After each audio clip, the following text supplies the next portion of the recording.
Hello everyone, welcome to Edugram learning. आज एक बहुत ही इम्पॉर्टेंट सीरीज़ हम लोग स्टार्ट कर रहे हैं 20 days place for the Indian economics. Indian economics को हम लोग लगभग 15 से 20 घंटों में कंप्लीट करेंगे। इंडियन इकोनॉमिक्स के सारे कॉन्सेप्ट को हम लोग डील करेंगे, सारे कॉन्सेप्ट को पढ़ेंगे। चलिए फिर शुरू करते हैं। अगर आप इंडियन इकोनॉमिक्स के सारे कॉन्सेप्ट को आसानी से अगर आप पढ़ लेते हैं, अगर आप कंसंट्रेशन से पढ़ लेंगे, एक बार हमारा लेक्चर देखने के बाद आप एक बार अपनी बुक को रेफ़र करेंगे तो आपका इंडियन इकोनॉमिक्स का टॉपिक 15 से 20 आवर्स में पूरा का पूरा कंप्लीट हो जाएगा और आप अपने एग्जामिनेशंस में अच्छे तरीके से एग्ज़ाम को दे पाएंगे। चलिए फिर जुड़ते हैं अपने इस 20 डेज प्लेज में, 20 आवर्स प्लेज में, और हम लोग इकोनॉमिक्स कि पहला लेक्चर फर्स्ट डे आज हम लोग शुरू कर रहे हैं इंडियन इकोनॉमिक्स का। तो आइए आपके सामने हम लोग शुरू करते हैं chapter number 1, that is Indian economics on the eve of independence. What it means Indian economics on the eve of independence. अगर मैं कहता हूं कि Indian economics on the eve of independence, it means कि आज़ादी के समय हमारे इंडियन इकोनॉमिक्स का, हमारे आज़ादी के समय इंडियन इकोनॉमिक्स के डिफरेंट सेक्टर्स का क्या कंडीशन था, इस बारे में हम लोग यहाँ पे डिस्कस करने वाले हैं। क्लियर है पॉइंट? चलिए फिर हम लोग आगे बढ़ते हैं। अगर मैं बात करूं 1947 में देश आज़ाद हुआ। उसके पहले हमारे देश में ब्रिटिशर्स का राज चलता था। ब्रिटिशर्स हमारे देश में राज करते थे। उसके पहले अगर मैं बात करूं तो हमारा देश का कंडीशन अच्छा था। We are, you can say that we are a prosperous economy, we have a independent, we are independent, we are self reliant। हम लोग आत्मनिर्भर थे, हमारी इकोनॉमी बहुत अच्छी काम कर रही थी। ठीक है जी। हम लोग जो है एग्रेरियन इकोनॉमी, हमारी देश की जो इकोनॉमी थी एग्रीकल्चर पे डिपेंडेंट थी। लगभग 2/3 ऑफ पॉपुलेशन जो है एग्रीकल्चर वर्क में क्या था, इन्वॉल्व था। और वी कैन से दैट हम लोग well known and standards product handicrafts के हम लोग बनाया करते थे। ये हमारा कंडीशन था ब्रिटिशर्स के आने के पहले का। अगर मैं बात करूं फिर क्या हुआ कि ब्रिटिशर्स का नज़र हमारे देश पे पड़ गई और ब्रिटिशर्स ने हमारे देश पे कब्जा कर लिया, हमारे देश को क्या कर लिया, गुलाम कर लिया। उसके बाद उन्होंने एक पॉलिसी चलाई। उस पॉलिसी को कहते हैं कि अपना इंटरेस्ट साधने के लिए, ब्रिटिशर्स अपने फ़ायदे के लिए उन्होंने इंडिया को एक्सप्लॉइट करना शुरू किया। उसने एक्सप्लॉइट करने के लिए सबसे पहला जो उन्होंने चाल चला वो चाल था उनका कि उन्होंने अपने प्रोडक्ट का प्रमोशन किया। उन्होंने अपने प्रोडक्ट का प्रमोशन किया। ठीक है जी, अपने प्रोडक्ट का प्रमोशन किया और अपनी इकोनॉमिक इंटरेस्ट को क्या किया जी, प्रमोट किया। फिर दूसरी बात, इंडिया जहाँ पे गुड्स को बनाती थी, हैंडीक्राफ्ट में हम लोग स्टैंडर्ड्स प्रोडक्ट बनाया करते थे, तो हमारी इकोनॉमी को फीडर इकोनॉमी बना दिया गया। We became the supplier of the raw materials. India को रॉ मटेरियल्स का सप्लायर बना दिया गया और कंज्यूमर ऑफ फिनिश प्रोडक्ट्स। वैसे प्रोडक्ट जैसे होता क्या था, समझिएगा पूरा सिचुएशन को। व्हाट ब्रिटिशर्स डू, ब्रिटिशर्स जो है इंडिया से रॉ मटेरियल्स को उठा करके ब्रिटेन ले जाते थे, वहाँ पे उसी रॉ मटेरियल से फिनिश गुड्स बनाते थे और फिर इंडिया में ला करके उस गुड्स को क्या किया जाता था जी, सेल किया जाता था। इसका मतलब ये हुआ कि हम लोग के पास वो चीज़ें अवेलेबल थी और उस चीज़ों को ब्रिटेन ले जाना, फिर वहाँ पे मैन्युफैक्चर करना, उससे फिनिश गुड्स बनाना और फिर हम ही को ला करके बेच देना। ये ब्रिटिशर्स का काम चल रहा था। ब्रिटिशर्स इस चीज़ों पे काम करने लगे तो हम लोग कह सकते हैं कि हमारे देश के रिसोर्सेज को एक्सप्लॉइट किया गया। देश के रिसोर्सेज को यहाँ से उठा करके वहाँ ले जाया गया और फिर वहाँ गुड्स बना करके हमसे ही प्रॉफिट कमाया गया। अब मैं बात करूँगा, ध्यान से देखिएगा इधर, सबसे पहले कि हाउएवर ब्रिटिशर्स की अगर मैं बात करूं तो ब्रिटिशर्स ने during British rule every sector of economy, हमारे इकोनॉमी के हर एक सेक्टर्स को उन्होंने टारगेट किया, हर एक सेक्टर को उन्होंने इफेक्ट किया। लगभग अगर मैं बात करूं तो डेमोग्राफिक प्रोफाइल हो या फिर ऑक्यूपेशनल स्ट्रक्चर हो या फिर हमारा एग्रीकल्चर सेक्टर हो या फिर फॉरेन ट्रेड हो या फिर इंडस्ट्रियल सेक्टर हो, लगभग हर एक सेक्टर को उन्होंने क्या किया जी, अफेक्ट किया। राइट। मैं बात करूं कि देश को आज़ाद होने के बाद हमारे देश का इकोनॉमी क्या था, तो कुछ पॉइंट्स मैं डिस्कस करूंगा आपके सामने। सबसे पहला अगर मेरा देश का इकोनॉमी के बारे में बात करूं तो सबसे पहला जो हम लोग कह सकते हैं, क्या कह सकते हैं, स्टैग्नेंट इकोनॉमी। क्या कह सकते हैं जी, स्टैग्नेंट इकोनॉमी। ये स्टैग्नेंट इकोनॉमी का मतलब क्या होता है, इसको थोड़ा समझिएगा। स्टैग्नेंट इकोनॉमी मतलब होता है रुका हुआ इकोनॉमी। इसका मतलब क्या हुआ कि जीडीपी का ग्रोथ रेट जो है बहुत ही क्या है, कम है, 1% से कम है। रुका हुआ इकोनॉमी मतलब कभी कभी तो निगेटिव सिचुएशन, राइट। तो ये सिचुएशन को हम लोग कह सकते हैं कि हमारा इकोनॉमी एकदम से रुक गया था, स्टैग्नेंट था। हमारा इकोनॉमी का जो ग्रोथ रेट था वो क्या था जी, 1 से कम था। आप कह सकते हैं जो ग्रोथ रेट हमारा था 0.5%, कभी 1%, कभी 1.5%, ये कंडीशन हमारा जीडीपी ग्रोथ का था। तो हम लोग कह सकते हैं कि इकोनॉमी हमारा स्टैग्नेंट था। दूसरा जो हम लोग अगर बोल सकते हैं, बात कर सकते हैं बैकवर्ड इकोनॉमी। हमारा जो पर कैपिटा इनकम है, पर कैपिटा इनकम वो सिर्फ 230 रुपीज़, 230 रुपये था। ये शो करता है कि हमारी कंट्री की इकोनॉमी कितनी बैकवर्ड थी, राइट, कि पर कैपिटा इनकम जो है हमारा सिर्फ 230 रुपया था। This was the situation. अगर मैं थर्ड कंडीशन की बात करूं तो डोमिनेंस ऑफ एग्रीकल्चर, पूरा का पूरा जो हमारा इकोनॉमी था वो एग्रीकल्चर पे डिपेंडेंट था। मैं बात कर सकता हूँ अबाउट 72% पॉपुलेशन जो है एग्रीकल्चर में इन्वॉल्व था, राइट। अबाउट 72% पॉपुलेशन और 50% हमारा जीडीपी में क्या था, कंट्रीब्यूशन था किसका, एग्रीकल्चर का। तो कह सकते हैं, देखिए ऐसा क्या है कि एग्रीकल्चर को ठीक है, एग्रीकल्चर पे पूरी की पूरी इकोनॉमी डिपेंडेंट हो, ये बहुत अच्छा कंडीशन नहीं होता है, राइट। तो हमारा जो है कि पूरी की पूरी इकोनॉमी जो है एग्रीकल्चर पे डिपेंडेंट है, एग्रीकल्चर सेक्टर जो है 50% जीडीपी में कंट्रीब्यूट कर रही है, ये हमारे लिए सबसे बड़ा प्रॉब्लम था, राइट। अगर मैं बात करूं आगे की तो ब्लिक इंडस्ट्रियलाइजेशन के नाम पे हमारे पास कुछ नहीं था। आप कह सकते हैं इंडस्ट्री की बात करूं तो इंडस्ट्री हमारे पास कोई भी बड़े इंडस्ट्री नहीं थे, कोई भी हमारे कैपिटल गुड्स बनाने वाले इंडस्ट्री अवेलेबल नहीं थे।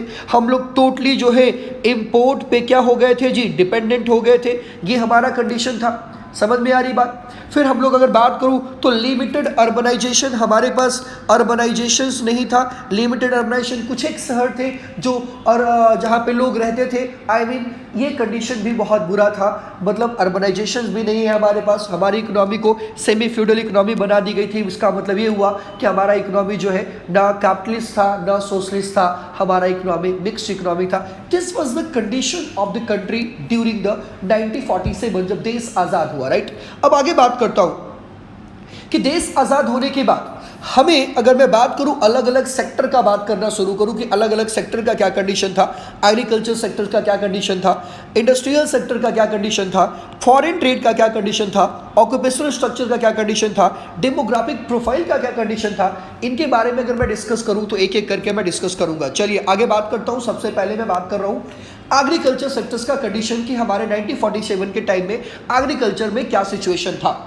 तो अगर मैं एग्रीकल्चर सेक्टर्स का कंडीशन का बात करूं तो सबसे पहला जो है nearly 85% of the country population lived mostly in village and derived livelihood directly और इनडायरेक्टली फ्रॉम एग्रीकल्चर।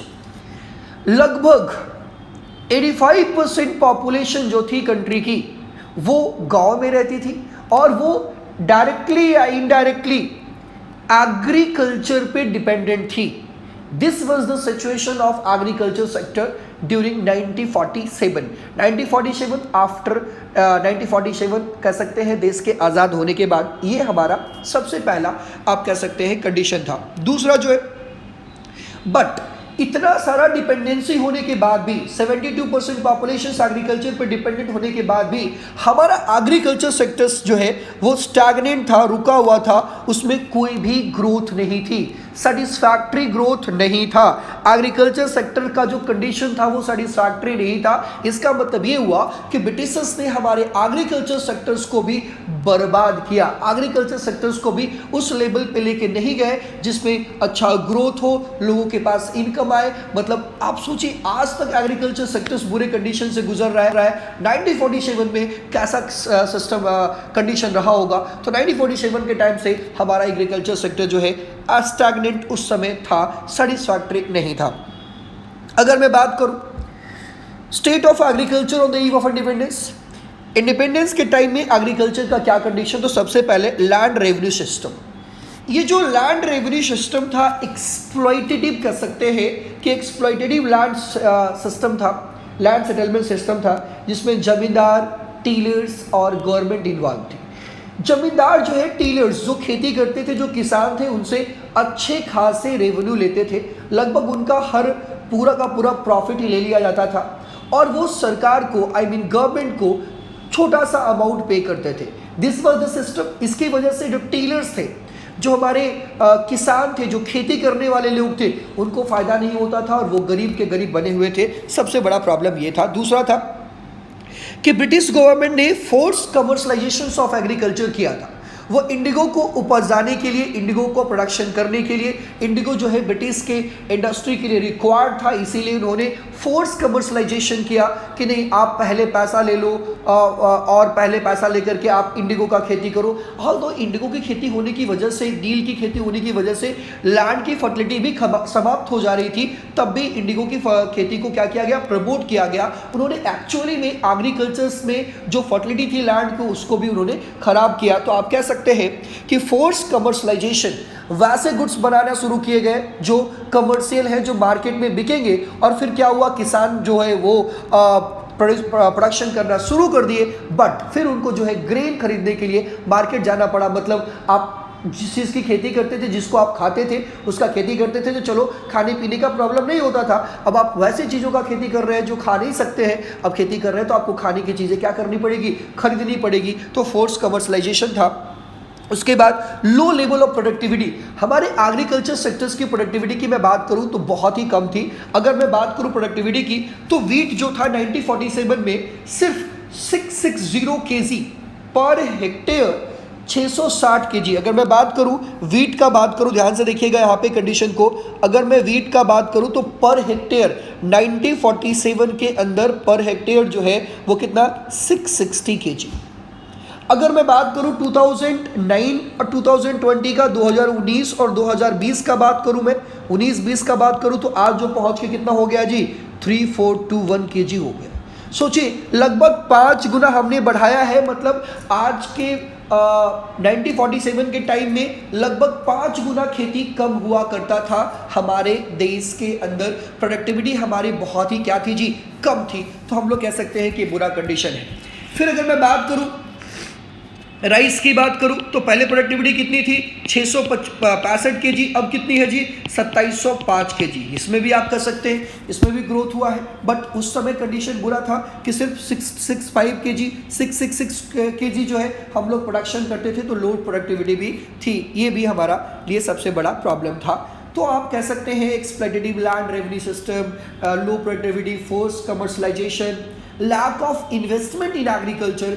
एग्रीकल्चर के अंदर इन्वेस्टमेंट नहीं ज़्यादा था। एग्रीकल्चर के अंदर लोग बड़े बड़े इन्वेस्टमेंट नहीं कर रहे थे, लोग किसी तरह से लेबर इंटेंसिव टेक्निक से जो है एग्रीकल्चर कर रहे थे। This was the situation of our country. और इसकी वजह से जो रिच पर्सन और पुअर पर्सन के बीच में जो गल्फ है वो बढ़ रहा था। मतलब रिचर होते जा रहे थे, गरीब गरीब होता चला जा रहा था। दिस वाज द सिचुएशन, ठीक है जी। उसके बाद एक और सिचुएशन था कि हमारे जो लैंड थे स्मॉल थे, छोटे छोटे टुकड़ों में फ्रेगमेंटेड बटे हुए लैंड थे, जिसपे खेती करना थोड़ा मुश्किल होता है और कॉस्टली भी होता है। और साथ में आप कह सकते हैं सबसिस्टेंस आउटलुक। इसका मतलब ये होता है कि farming for the farming which is the crops और products to provide the basic needs of the family. हम लोग जो है पहले खेती जो कर रहे थे अपने सेल्फ सब्सिस्टेंस के लिए कि हमारा अपना बेसिक नीड्स पूरा हो जाए, उसमें हम लोग जो है मार्केट ओरिएंटेड खेती नहीं कर रहे थे 1947 के टाइम में। तो this was the all to all situation of the agriculture sector, ठीक है। तो आपके एग्जामिनेशंस में अगर सवाल आता है कि 1947 के अंदर एग्रीकल्चर सेक्टर्स का क्या कंडीशन था, तो आप 5 पॉइंट या 4 पॉइंट लिख करके आएंगे। पहला पॉइंट क्या लिखेंगे कि प्रोडक्टिविटी बहुत लो थी। दूसरा क्या था, फोर्स कमर्शलाइजेशन ऑफ एग्रीकल्चर किया गया था। तीसरा पॉइंट ये था कि हमारा जो फ्रेगमेंटेड लैंड था, फिर स्टैग्नेंट ग्रोथ था। आप कह सकते हैं ऐसे कई चीज़ों को आप ले सकते हैं। फिर आप कह सकते हैं कि इन्वेस्टमेंट हमारा एग्रीकल्चर में कम था, एक्सप्लॉइटेटिव लैंड रेवेन्यू सिस्टम था। ये सारी चीज़ें जो है वो हमारे 1947 के अंदर हमारे पास था। तो ये बड़ी प्रॉब्लम हमारे एग्रीकल्चर के अंदर प्रिवेल कर रही थी 1947 के अंदर। तो 1947 के अंदर अगर आपको लिखा क्वेश्चन पूछता है कि on the eve of independence agriculture sectors का क्या कंडीशन था, तो आप बड़ी आसानी से आप इसको लिख सकते हैं। क्लियर है पॉइंट। चलिए अब हम लोग जो है नेक्स्ट जो टॉपिक है हमारा वो है स्टेट ऑफ इंडस्ट्री।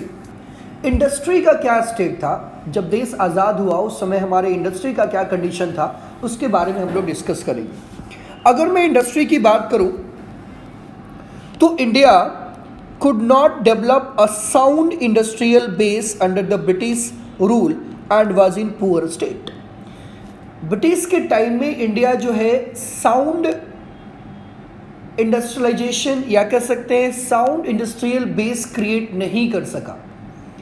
हमारे इंडस्ट्रियल सेक्टर का भी पुअर कंडीशन था जब देश आज़ाद हुआ। अगर मैं इसके बारे में बात करूं, एक एक पॉइंट्स में डिस्कस करूं, तो सबसे पहला जो पॉइंट आता है वो क्या आता है, low contribution to GDP, limited contributions of industries to GDP. देश के जीडीपी में इंडस्ट्रीज का जो कंट्रीब्यूशन था वो क्या हो गया था जी, कम हो गया था। वो कम होने का मतलब क्या है कि वो सिर्फ आप देखिए industrial growth rate and the contribution to the country GDP was very small, it was too small, it was only 17%। मतलब देश के जीडीपी में इंडस्ट्री का कंट्रीब्यूशन सिर्फ 17% था जब देश आज़ाद हुआ था 1947 के टाइम।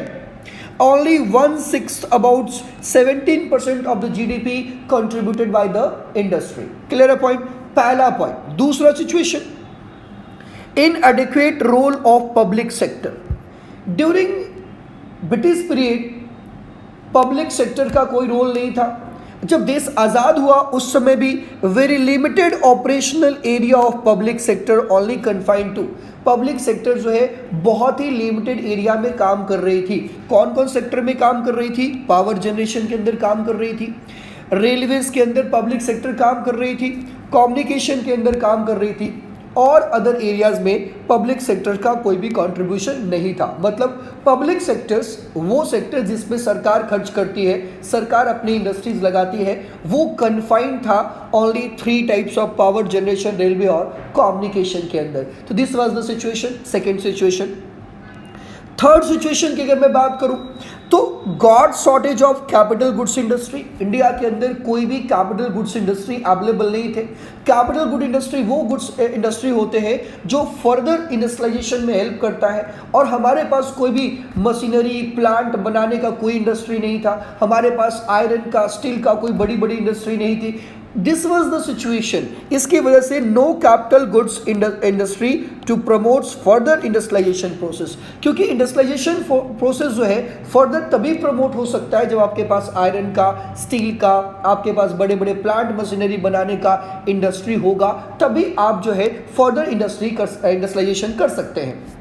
बट ये उस समय सारी चीज़ों के लिए हम लोग डिपेंडेंट किस चीज़ पे थे, हम लोग foreign country I mean import पे डिपेंडेंट थे। हम लोग बाहर से कैपिटल गुड्स या फिर आप आयरन या स्टील हम इंपोर्ट करते थे। This was the situation.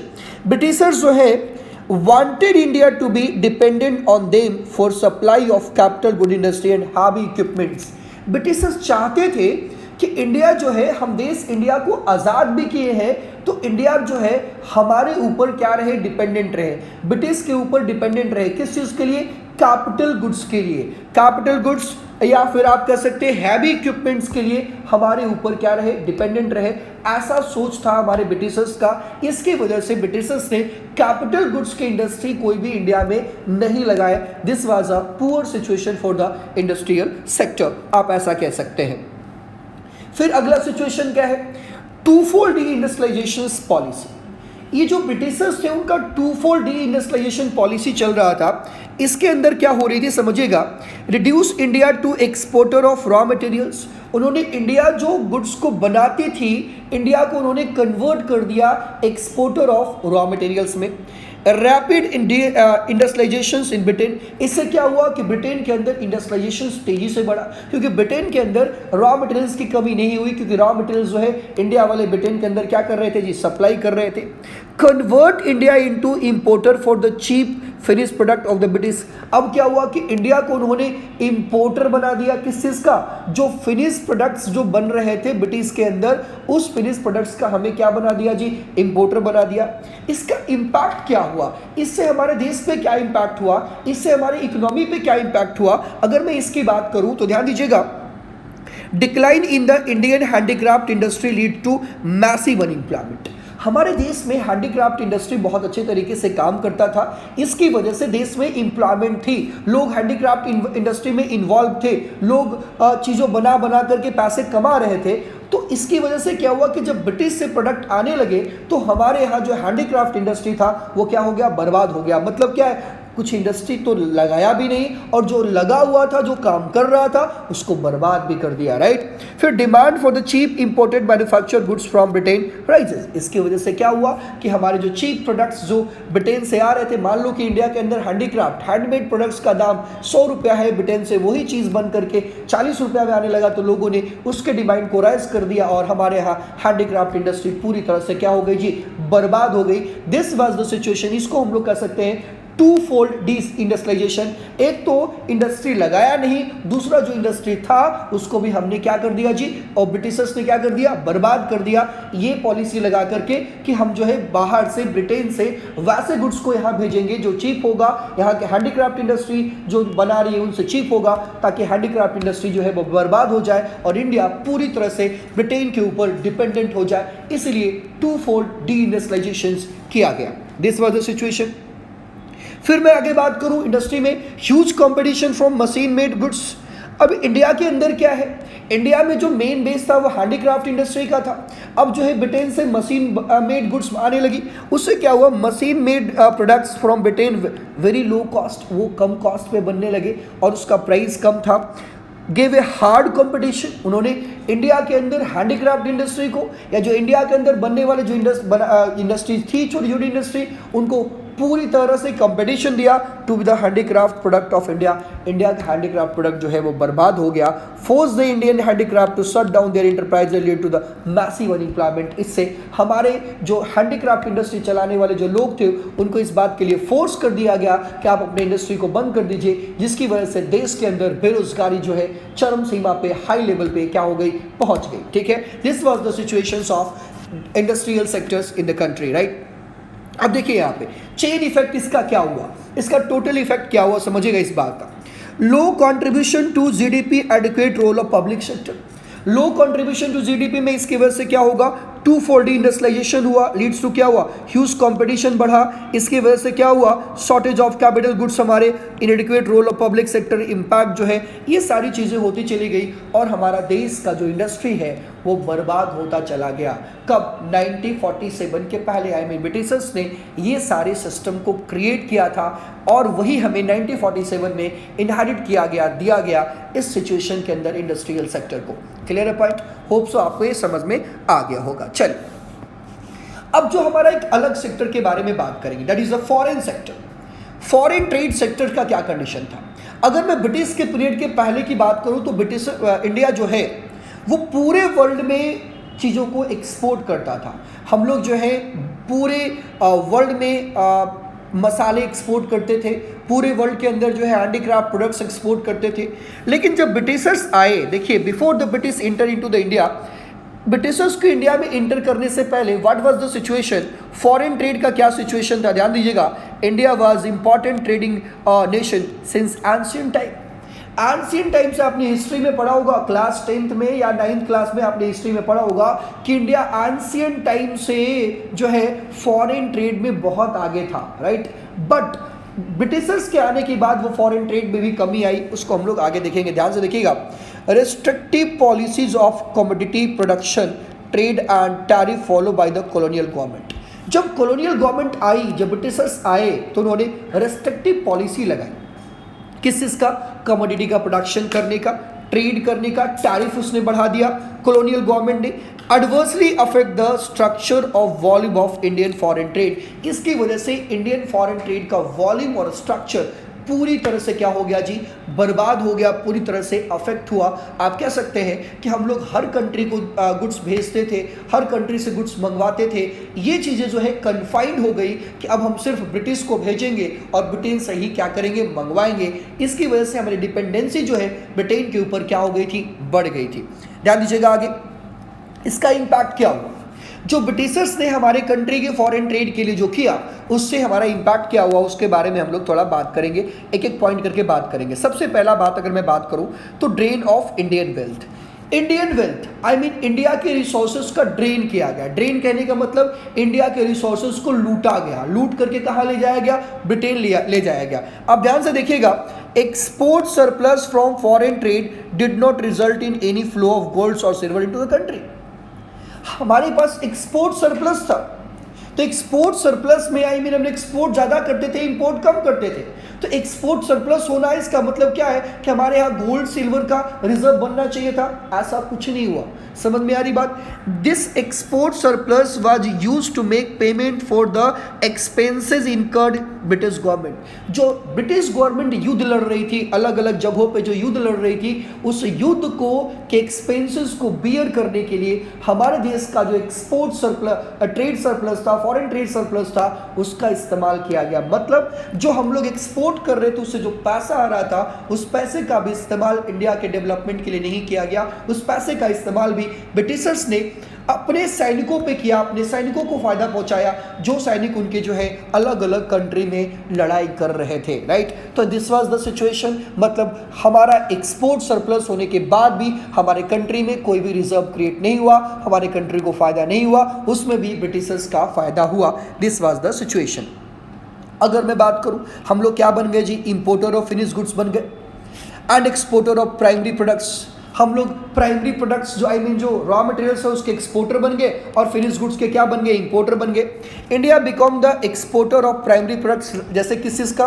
Raw silk, silk का एक्सपोर्ट, कॉटन का एक्सपोर्ट, शुगर का, इंडिगो का, जूट का, ये सारी चीज़ों का एक्सपोर्ट होना शुरू हुआ। कहाँ से? इंडिया से ब्रिटेन की तरफ। ब्रिटेन से क्या आता था? कॉटन बन के आता था, सिल्क बन के आता था, वुलन क्लॉथ्स बन के आता था, कैपिटल गुड्स लाइक मशीनरी बन के आता था। मतलब क्या है? हमारे ही प्रोडक्ट से ले जाकर ब्रिटेन के अंदर बनाया और फिर हम ही को ला करके चिपका के बेच दिया। वाह, क्या इन्होंने स्ट्रैटेजी लगाई थी इंडिया को बर्बाद करने का।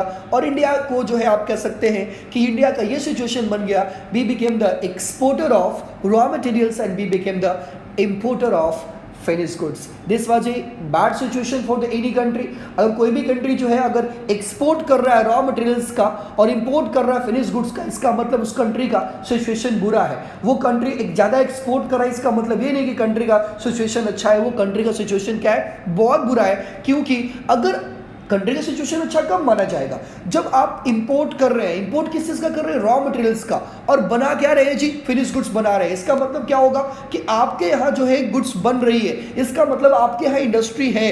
लेकिन यहाँ तो कुछ नहीं हो रहा था। आप खदान से चीज़ों को निकालो, हमारे यहाँ से जो प्रोड्यूस हो रही थी उसको निकालो और ब्रिटेन भेज दो, वहाँ फिनिश करो और फिर लाके इंडिया में क्या कर दो जी? चिपका दो। This was the bad situation for the Indian foreign trade, right. इसका रिजल्ट क्या हुआ? Shortage of the essential commodities in domestic market. Domestic market के अंदर इसेंशियल कमोडिटीज का शॉर्टेज होना शुरू हो गया, क्योंकि हमारे यहाँ के रॉ मटेरियल से हम लोग अपने खुद के लिए प्रोडक्ट नहीं बना रहे थे। हमारा रॉ मटेरियल्स इस्तेमाल कौन कर रहा था? ब्रिटेन इस्तेमाल कर रहा था। This was a bad situation और इसकी वजह से हमारे लोकल मार्केट के अंदर जो है इसेंशियल कमोडिटीज का शॉर्टेज आ गया। अब आगे देखिएगा, फिर हमारा सिचुएशन था monopoly control of British. British ने मोनोपोली कंट्रोल कर रखा था। More than half of India foreign trade was restricted to Britain. आधा से ज़्यादा फॉरेन ट्रेड, मतलब आधा से ज़्यादा प्रोडक्ट जो जाएगा वो कहाँ जाएगा? ब्रिटेन के अंदर जाएगा। और मैक्सिमम प्रोडक्ट जो आएगा वो कहाँ से आएगा? ब्रिटेन से आएगा। मतलब हम लोग को पूरी की पूरी डिपेंडेंसी जो है वो किस पे कर दी गई जी? ब्रिटेन के ऊपर कर दी गई। वाह। Real rest was allowed with other countries like China. कुछ चाइना के अंदर या श्रीलंका या पर्सिया, ईरान के अंदर कुछ अलाउ किया गया। Otherwise most of the foreign trade जो है कन्फाइंड हो गया। Most of the foreign trade जो है सिर्फ ब्रिटिश के साथ होना शुरू हो गया। Opening the Suez canal in the 1869 increase the direct trade between the India and Britain. उन्होंने स्वेज कैनाल बना दिया। इसकी वजह से क्या हुआ कि ब्रिटेन और इंडिया के बीच में ट्रेड और आसान हो गया और उन्होंने इंडिया के मार्केट को इंडिया के रिसोर्सेज को एक्सप्लॉइट करना क्या किया? शुरू किया। This was a bad situation. This was a critical situation for the our nation, for the India. ये सिचुएशन था हमारे फॉरेन ट्रेड का। देखिएगा, ये जो कैनल जो बना था, the canal provide a direct route to for the ship operating between the European of America ports and ports located in the South Asia. Its opening in 1869 reduce the cost of the transportation and made access to the Indian easier. ध्यान दीजिएगा, यहाँ पे आपको एक screen पे एक map दिख रहा होगा. ये जो है इंडिया दिख रहा है, इंडिया आपको यहाँ पे दिख रहा है, ये इंडिया है. ठीक है, ध्यान से देखिएगा, मैं इसको एक्सप्लेन करने की कोशिश करता हूँ. ये हमारा इंडिया है. पहले क्या था कि जो ये स्वेज कैनाल नहीं बना था तो इंडिया से ऐसे घुमा करके जहाज जो है ये जाती थी, किधर जाती थी जी, ये यूरोप के अंदर जाती थी. बहुत टाइम लगता था, लॉट्स ऑफ टाइम लगता था, कॉस्ट भी ज़्यादा लगता था. उन्होंने एक जो है यहाँ से ये कैनाल बना दिया और इसकी वजह से इनका जो डिस्टेंस है वो क्या पड़ गया जी, शॉर्ट पड़ गया और इंडिया में एक्सप्लॉयटेशन ऑफ रॉ मटेरियल्स और बढ़ गया. This was the situations of the foreign trade in the country. Hope so ये आपको समझ में आ गया होगा जी. अब मैं आगे बढ़ता हूँ हमारा ऑक्यूपेशनल स्ट्रक्चर के बारे में. What was the condition of occupational structure of the India. India में ऑक्यूपेशनल स्ट्रक्चर का क्या कंडीशन था, इसके बारे में बात करते हैं. सबसे पहले ऑक्यूपेशंस के मामले में अगर मैं बात करूं तो means the distributions of labour. ध्यान से देखिएगा, distributions of labour forces in the three main sectors of the economy. Three main sectors of economy होते हैं. कौन कौन सा सेक्टर्स है भाई, सर्विस सेक्टर्स है, एग्रीकल्चर सेक्टर्स है और मैन्युफैक्चरिंग सेक्टर्स है. इस सेक्टर्स में कैसे कैसे लोग, कितने कितने लोग काम कर रहे हैं, इसके बारे में मैं बात कर रहा हूं. देखिएगा, 75% population were engaged in agriculture sectors, 10% population were engaged in manufacturing sectors and 15% population were engaged in service sector. This was the occupational structure. अगर आपके एग्जामिनेशन में आता है कि 1947 के टाइम में what was the occupational structure of the country, तो हम लोग आसानी से लिख सकते हैं कि ऑक्यूपेशनल स्ट्रक्चर ऐसा है कि 10% हमारा कहाँ है जी, मैन्युफैक्चरिंग सेक्टर्स में, 15% कहाँ जी, सर्विस सेक्टर में, और 75% कहाँ आपका एग्रीकल्चर सेक्टर में. This was the occupational structure of the country during the British period, during the 1947, या कह सकते हैं.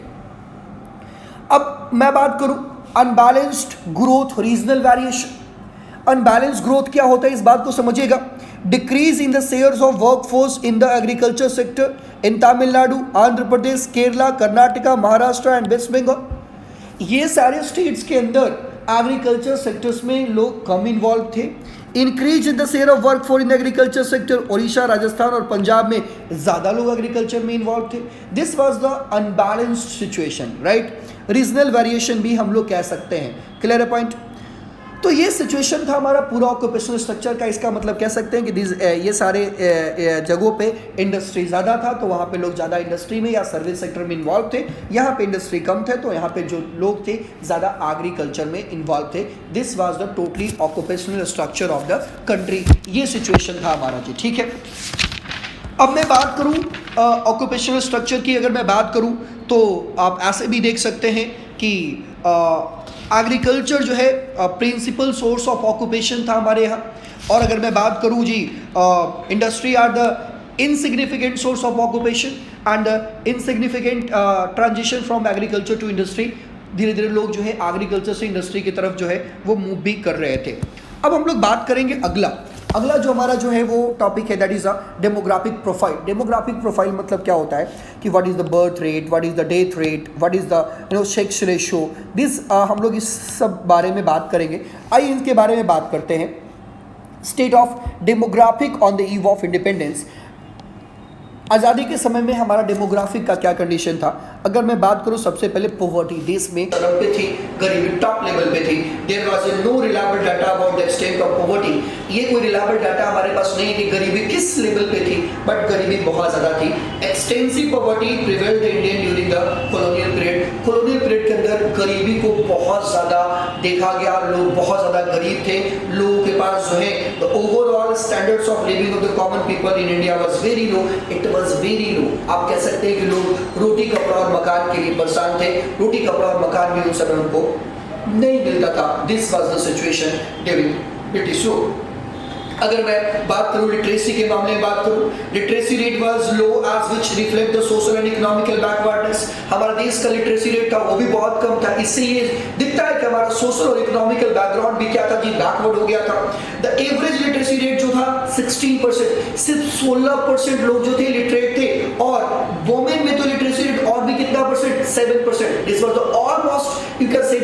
Critical situations in the country की सिर्फ 7% महिलाएं जो है वो पढ़ी लिखी हुई थी और सिर्फ 16% जो पुरुष थे वो पढ़े लिखे थे। This was the situation during 1947। This was the situation of the literacy in the country. अब मैं बात करूं lack of public health facilities की बात करूं तो public health facilities were either unavailable to large mass of population. Large mass of public population को public health facility available नहीं था। क्यों अवेलेबल नहीं था? रीजन ये था कि उन्होंने इस पे काम ही नहीं किया था। फैसिलिटी वाज इनएडिक्वेट, हर जगह पे हॉस्पिटल्स नहीं थी। आज जो है हर जगह पे हॉस्पिटल्स अवेलेबल है, अभी तक हम हर जगह पे हॉस्पिटल नहीं पहुंचा पाए। उस समय क्या सिचुएशन रहा होगा आप समझ सकते हैं। इसकी वजह से पब्लिक हेल्थ फैसिलिटी नहीं होने की वजह से water and borne diseases were wide spread and many people died. यहाँ पे कॉलरा, टाइफाइड, इस तरह की कई जो है चीजें फैलती थी। गांव का गांव जो है लोग मर जाता था। This was the situation. क्यों? क्योंकि उस समय जो है पब्लिक हेल्थ फैसिलिटी का बुरा कंडीशन था। 1947 के टाइम में जब देश आजाद हुआ था तो उस समय public health condition was too poor. इसी की वजह से बहुत सारे लोग जो है डेथ हो गया था, बहुत सारे लोग जो है काल के मुंह में चले गए। क्यों? क्योंकि बहुत बड़ी बड़ी बीमारियां, कॉलरा, टाइफाइड जैसी बीमारियां जो आज के टाइम में नॉर्मल बीमारियां मानी जाती है, उस टाइम में कॉलरा और टाइफाइड की वजह से हजारों लोग जो है गांव का गांव जो है लोग जो है उनको डेथ होता था, गांव के लोग जो है खत्म हो जाते थे। This was the situation because of the poor health situation, poor health condition या poor health facility of the country. अब मैं बात करूं लो पॉपुलेशन ग्रोथ, उस समय पॉपुलेशन ग्रोथ भी लो था। Lack of health facility, care facility, water and air borne disease as well as lack of the means of health care. Health care नहीं होने की वजह से पानी से फैलने वाली बीमारियां, आप टाइफाइड, कोलरा जैसे बीमारियों की वजह से लाइफ एक्सपेक्टेंसी जो था वो सिर्फ कितना साल था? 44 साल। मतलब सिर्फ 44 साल तक ही लोग जिंदा रह रहे थे। एवरेज अगर लाइफ की बात करें तो वो 44 इयर्स था। इनफैंट मोर्टेलिटी रेट वाज हाई 218, मतलब 1000 बच्चों में से 218 बच्चे जो है एक साल के अंदर जो है उनका डेथ हो जा रहा था। This was the situation because of poor health facility in the country. Note, infant child mortality death rate MR is the number of death per 1000 live birth children over one। एक साल के अंदर 1000 के अंदर जो मरते हैं उनको infant mortality rate हम लोग बोलते हैं। तो infant mortality rate जो था हमारा वो 218 था, मतलब 1000 में से